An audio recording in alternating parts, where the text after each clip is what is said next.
Alright, so what's happening now? I just got up and I'm driving to the store to get something to drink. And as I'm looking into my dashboard, I see a new light. And that's a check engine light.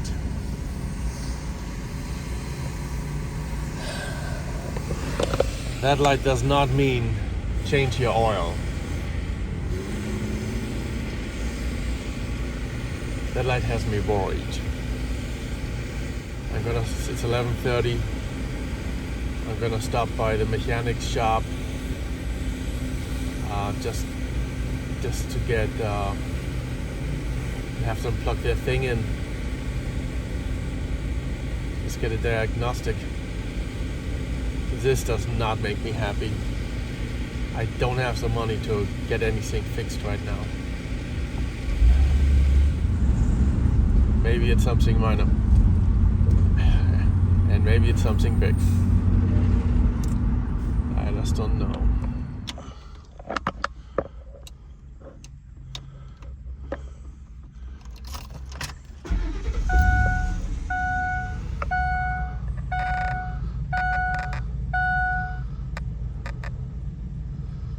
Yeah, it's still there. Check engine light.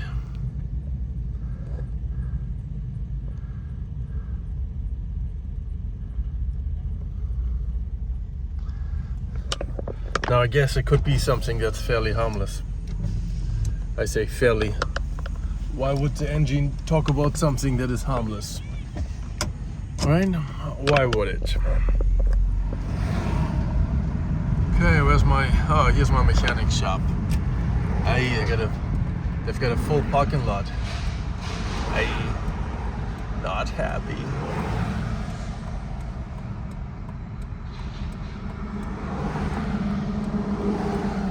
You know what? I'm not going to this one. I'm going to the one. I'm going to the shop that took my AC out.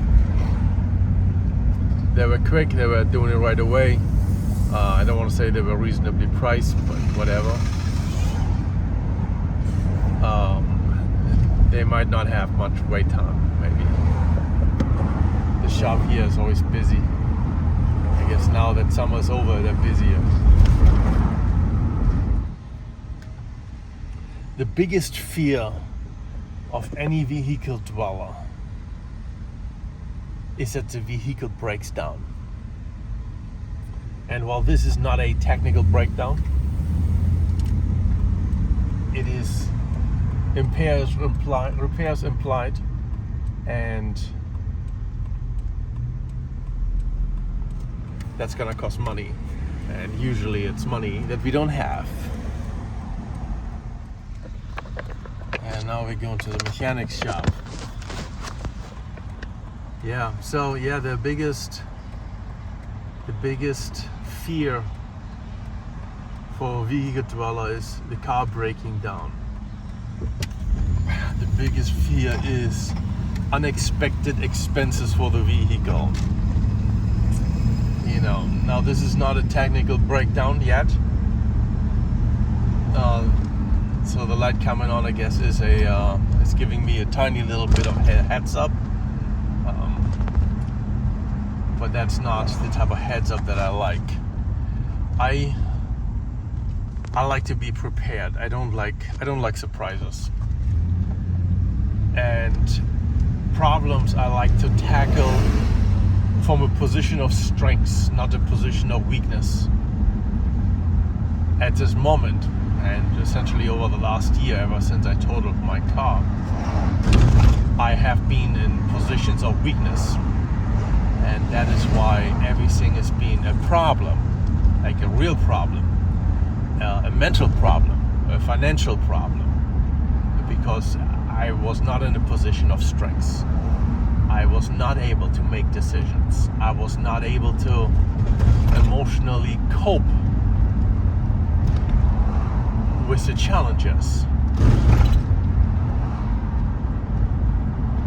And this is, it's another reminder of that. Before, when I still had my lovely Toyota Highlander, I always said every tiny little bit of a setback was to me a reminder. Reminders to remain vigilant. Right? Get a red light ticket, a red light camera ticket, or get pulled over for something, or whatever it is, anything. I would say, okay, things happen, but this is a reminder. Everything can happen, and Murphy's Law, everything will happen in its time. And I have two ways of dealing with it. And the two ways of dealing with it are the position of strength or the position of weakness. When you in a position of strength, everything that you have built up to that moment can be used as leverage to deal with a problem. That is strength. But when you have nothing, you have nothing to leverage. That means you have no way of making decisions that don't involve more time, which often result in bigger problems. And for almost 11 months, 10 and a half months now, for the last 10 and a half months,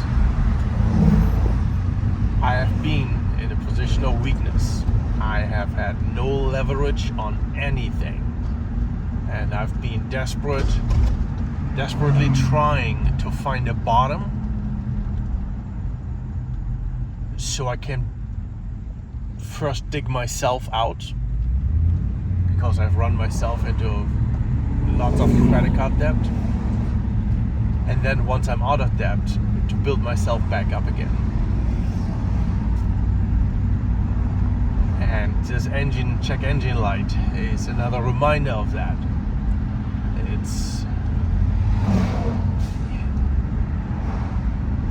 You don't want to be in positions of weakness. When I bought the van, part of the hope was that this will help me to find my bottom. And now that the van is, I don't want to say nearly complete, that would be an overstatement of its state of affairs here. The van was supposed to build that bottom so I can start rebuilding, recovering, and then rebuilding. And now it's been 5 months, right? I kind of have found a bottom, kind of, but I haven't done any active, practical recovery work yet. And it's kind of supposed to come right now. It's like September. Things are picking up with work, hopefully. And the van is in almost livable shape. But now having this as a setback, I mean, I can't look at the positive thing of saying, oh, this is a reminder to remain vigilant, but I haven't been vigilant because I'm in a position of weakness, not power. So the check engine light has me very worried, because by how much is this gonna set me back? Maybe it's just something small. We don't know. Maybe it's something major. Hey, you need to rebuild that transmission, man. Yeah.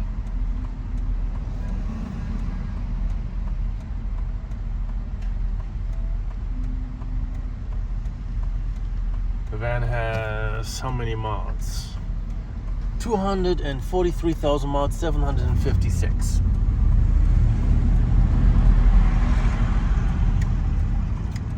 So it's got some mileage on it, But these are work vehicles. They should last for a while. Then again, I don't know what the ratio is. Maybe 250,000 miles is a normal time frame for transmission. Who knows? All right, M&V Automotive.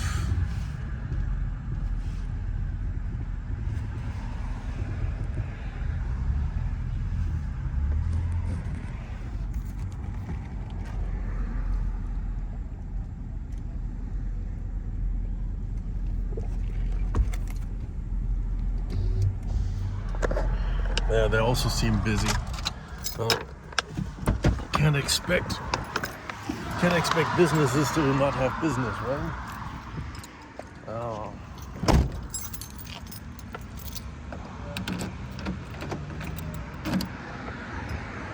The day was in.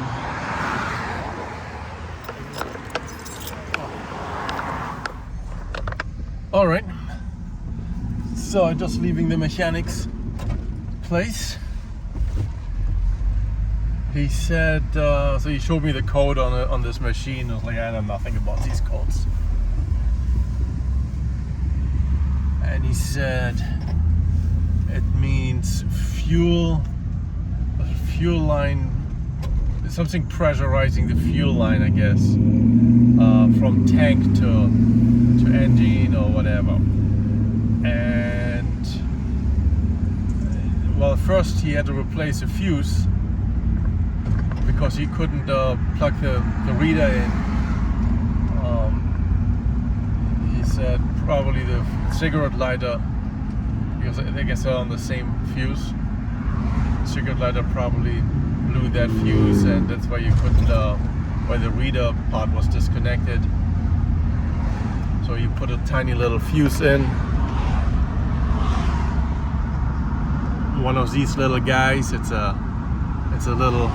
a 15 amp fuse, so it's not a, and that makes sense, a 15 amp for a cigarette lighter too. So anyway, the solution was, well, he cleared the code and he said tighten the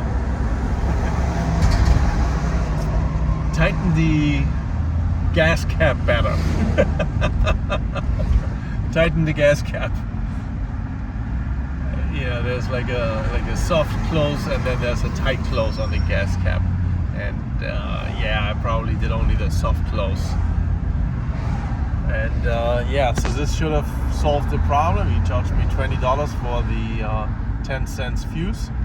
I mean, he charged me for his time, right? I appreciate it. Let's put it that way. I appreciate it. If this was it, then I very appreciate this. This was, at this very moment, the best of all the outcomes. $20 in and out, no harm done. Yeah, I definitely prefer that. But he said if the light comes back on in a week or so,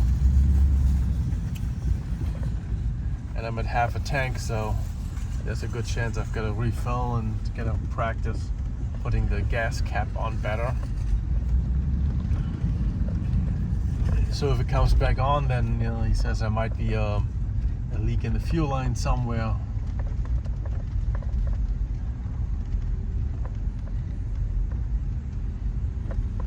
I also mentioned the smell of fumes every time I fill up, which would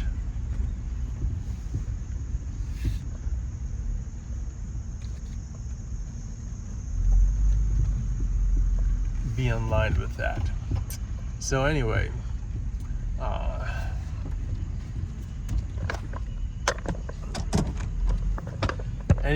was this just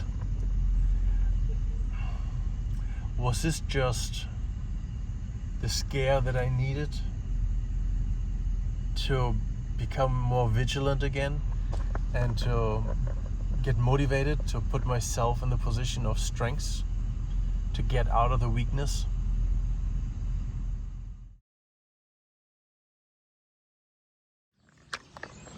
All right, so let me show you how the thing with the gas cap works. Let's open this up. That's easy enough, right? No problem at all. So there's two ways to close it. One, you just drop it in and you do that. That's a fairly light sound. And the other one is,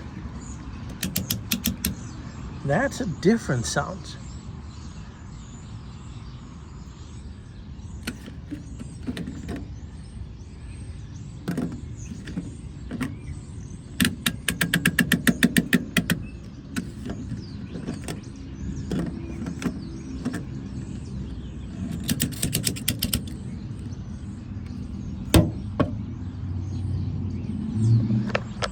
So did you hear the difference? According to the mechanic, that is what makes a difference. So when you get the first sound, where you literally drop when you drop the gas cap just back into the gas tank hole there, and just tighten it, you don't actually have it tightened.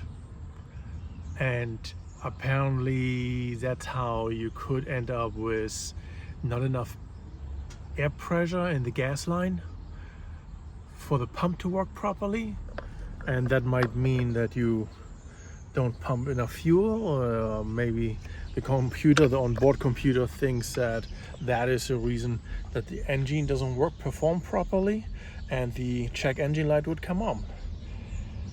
At least that is the theory. The second option is, or if the light comes back on after fixing this,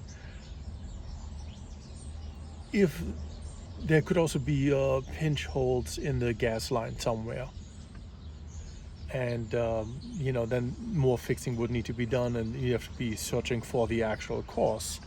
But so far, just putting the gas cap back on properly and exchanging this one fuse, this one,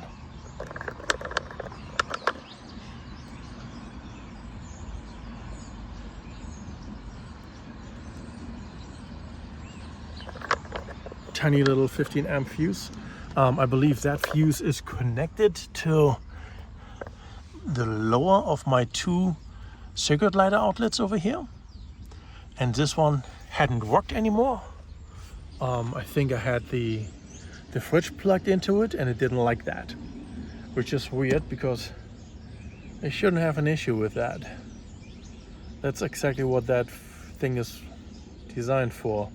And the fridge doesn't draw more than 120 watts, and with a 15 amp fuse, that thing is rated for 180 watts, or at least that's when the fuse blows.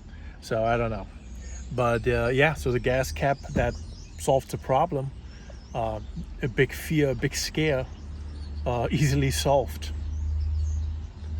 Sometimes I guess you do get lucky.